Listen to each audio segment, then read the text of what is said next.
Hello, and welcome to Hell It Must Have Cost 'Em Millions, Balancing the Phantom of the Opera's Checkbook, or Andrew Lloyd Webber's attention to detail across multiple works. My name's Jono Mammel. Let's dive right in. On October 23rd, 2021, Twitter user at Rorschach thinking about how the Phantom demands the opera pay him 20,000 francs a month, which is something in the range of $100,000 a month in today's currency, which raises the question of what the fuck he spends it on, considering he lives in the walls and doesn't pay rent. The answer to this question can be found in Phantom's critically despised sequel, Love Never Dies, in which the Phantom builds a Coney Island theme park in an attempt to get Christine back to him for good this time. And because we all know Andrew Lloyd Webber is the kind of composer that pays that sort of attention to detail, the money is gonna work out. Let's get right into it, shall we? First things first, we need to figure out how much money he has at the end of Phantom. It's 20,000 francs a month, but how many months? Or more specifically, we need to figure out when the events of Phantom take place. Now, the show doesn't give us a date, it just says the late 19th century, but we can date it using this IRL tragedy. In May 1896, a counterweight for the chandelier crashed into the audience, killing a concierge. This is what inspired the chandelier crashing in the Leroux novel, 20,000 Kilos on the Head of a Concierge, and subsequently the chandelier crashing in the musical. This is also backed up by Love Never Dies. At the beginning of Till I Hear You Sing, the Phantom laments his 10 long years living a mere facade of life. Love Never Dies does have a date attached to it, and that year is 1906.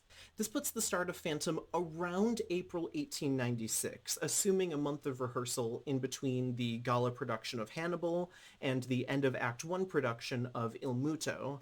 That gives us 21 years and 4 months of salary based off of the actual Paris Opera House opening in January 1875, and the insistence in the Leroux novel that this took place for realsies in the real Paris Opera House. So if we multiply 21 years and 4 months of salary by 20,000 francs a month, that'll give us 5,100,000 francs at the end of Phantom. Or, to put it in today's US dollars, $35,448,745.06. This is a lot of money, but a Coney Island theme park doesn't just build itself. Especially not one that contains restaurants, a midway, a gigantic concert hall, and a volcano that erupts each day at 3, all of which are actual attractions at Phantasma, according to a cut song from the London production of Love Never Dies. This is where things got tricky for me. How do I go about pricing this out? I'm not Brian David Gilbert. I can't just call up Six Flags Corporate. But I can spend $8 and more hours than I'd care to admit on Roller Coaster Tycoon 3, recreating Phantasma to the song specifications to the best of my ability. If we will look here, you can see down here we've got a row of restaurants, a midway, a gigantic, ugly concert hall, and even a volcano that erupts each day at 3 or whenever someone goes down that terrifyingly large slide. This is all built to period accuracy, which means we only have wooden roller coasters. That's all we had at the time. Not to mention the Wonder Wheels, or Ferris wheels, the carousels, a casino, a museum, hell, a Roman Colosseum. And when you price it all out, it comes out to $243,941. That's not nearly enough. But wait, the game wouldn't be fun if it made you spend $7 million on your first roller coaster. No one would want to play it.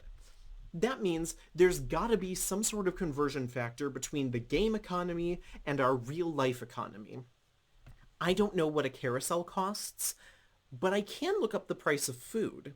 And by comparing the price of cotton candy, a hot dog, and a hamburger in-game, and their prices at an actual restaurant in Coney Island, I was able to find a steady conversion factor. Applying that to the total construction cost of the park should hopefully get us way closer to that $35 million range. Let me just do the math here, and that comes out to $1,158,673 68 cents. Okay, so clearly I've got to be missing some line items. So let's go down. Let's see any other costs that the Phantom may have to pay off. Let's look at 3 first-class tickets to America for Christine, Raoul, and their son. That's going to be about $6,000 of today's money. And you know what? Let's talk about buying the land. What if he buys the land Phantasma is on? Why not?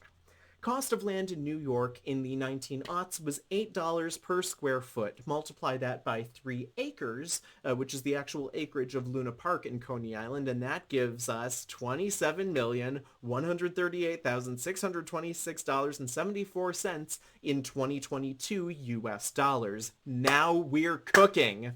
And speaking of cooking, let's assume the Phantom dines out for every meal for 10 years. At an average of, let's say, $25 a plate, I think that's reasonable. Times 3 meals a day, times 10 years, that gives us almost $274,000 in food costs. And you know what?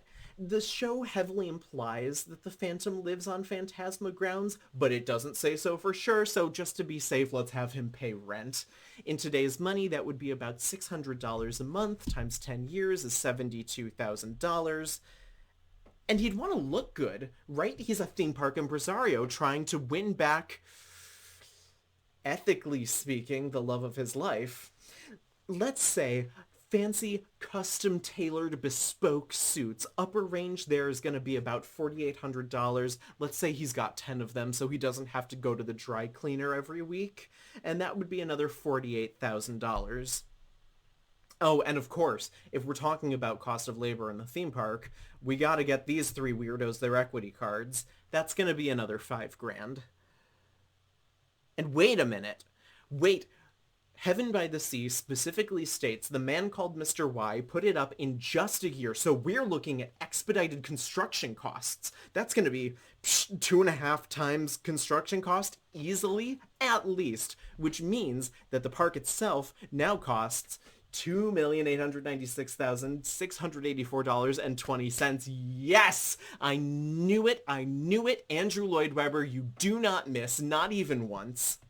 And if you add it all up, the total costs at the end of Love Never Dies come out to $30,440,160.94. Wait. No, that doesn't look right.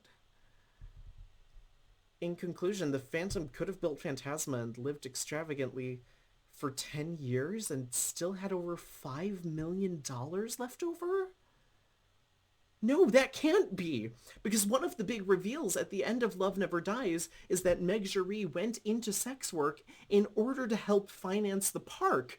It's supposed to make us feel bad for her just before she shoots and kills Christine. And she wouldn't have needed to do that if the Phantom still had $5 million in his pocket. Oh God. That means Andrew Lloyd Webber didn't think a project through.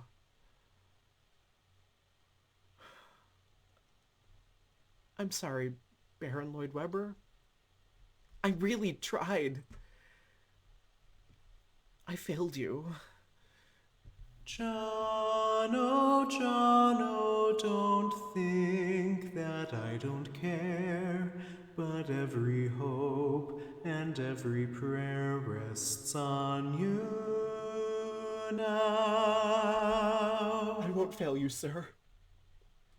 There's got to be something else out there that can spend that extra $5 million, but I've exhausted the text.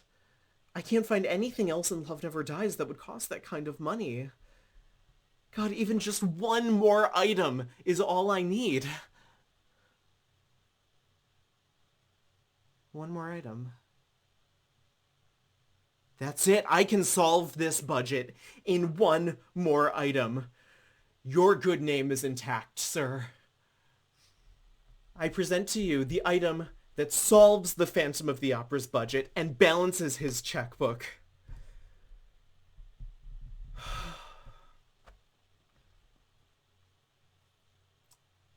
Now that feels so much better. Thank you.